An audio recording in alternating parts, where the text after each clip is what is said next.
ये 2026 साल पूरे साल को किसान कल्याण वर्ष के नाते से ही मनाया है। तो अलग अलग प्रकार से 16 विभागों को जोड़ करके हम इस पे काम कर रहे हैं। तो ऐसे में एग्रीकल्चर की उनकी क्रॉप अधिक कैसे उत्पन्न हो, तो क्रॉप के अलावा उसमें विविधीकरण कैसे हो, बहुफसली लाभ कैसे मिले, पशुपालन, मत्स्य पालन, शहद उत्पादन, किसान की अलग से आय कैसे बढ़े और प्रॉपर उसको एमएसपी पे रेट कैसे मिले, फूड प्रोसेसिंग इकाई खड़ी होकर के फसल अगर उत्पादित हुई है तो उत्पादित फसल का सही दाम भी मिले और नष्ट होने से बचे। ऐसे बहुत सारे सेक्टर में हम काम कर रहे हैं और सरकार ने बहुत ठोस निर्णय लिया, उसका रिजल्ट भी आ रहा है। मैं ये बात महसूस कर रहा हूँ कि 2 साल के अंदर जिस प्रकार से मध्य प्रदेश ने स्पीड पकड़ी है और जैसे यहाँ जितने उद्योगपति आकर के हमसे मिल भी रहे हैं, 1 to 1 मिल रहे हैं, हमारे अधिकारियों के साथ मीटिंग कर रहे हैं और वो सभी के आकर्षण मध्य प्रदेश बना हुआ है और मध्य प्रदेश उनका भरोसा कायम रखेगा। हमारे राज्य ने व्यापार, व्यवसाय, उद्योग धंधे को बढ़ा करके मध्य प्रदेश की सरकार, भारत सरकार के साथ डबल इंजन की तरह कदम से कदम मिला के चले, इस तरह से हमने काम की गति बढ़ाई है।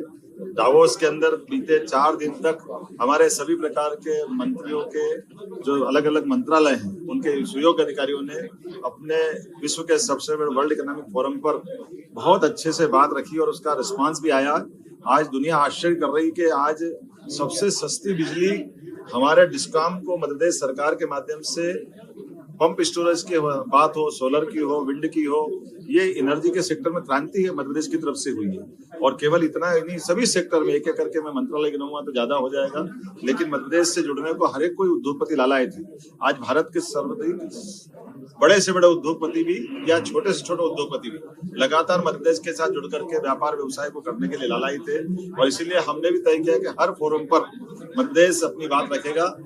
6 मुख्यमंत्रियों को माननीय प्रधानमंत्री जी के माध्यम से वाणिज्य मंत्रालय ने रिकमेंड किया था, उसमें से मध्य प्रदेश भी सबसे तेज गति से उद्योग व्यवसाय में काम करने वाले श्रेणी में आने के कारण से मैंने वहां प्रतिनिधित्व किया। मुझे इस बात की प्रसन्नता भी है कि आज सबसे कम बेरोजगारी जिस राज्य में है, उन राज्यों में से 1% से 1.5% की बेरोजगारी दर हमारे राज्य के लिए है और आबादी की दृष्टि से भी सबसे युवा राज्य में से हमारा अपना राज्य है।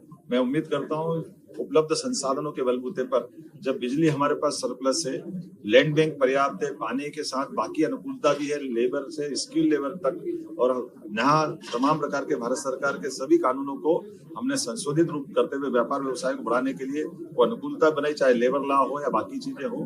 मैं उम्मीद करता हूँ इन सब कारणों से मध्य प्रदेश तेज गति से आगे बढ़ रहा है। हमारे राज्य के युवाओं को रोजगार दिलाने के लिए, बेरोजगारी की दृष्टि से गरीबों की भले करने के लिए, आर्थिक रूप से संपन्नता के आधार पर हर क्षेत्र में आगे बढ़ रहे हैं। ऐसे समय में जबलपुर भी कदम से कदम मिले, इसलिए हमने तय किया कि दावोस से आने के बाद प्रेस से बात हम जबलपुर करेंगे, क्योंकि हमने 2 मेट्रोपॉलिटन सिटी 2025 में इंदौर, उज्जैन को मिलाकर 1 और दूसरी भोपाल। तो नमस्कार किसान भाइयों, मुख्यमंत्री डॉक्टर मोहन यादव जी ने किसानों को बड़ी सौगात देते हुए कहा है कि हमने ये वर्ष किसान वर्ष शुभारंभ किया है और लगभग 83 लाख किसानों के खाते में जो मुख्यमंत्री किसान कल्याण योजना की 14वीं किस्त है, उसके अंतर्गत 2-2 हज़ार रुपये आप लोग के खाते में परसों 26 जनवरी को डलने वाले हैं।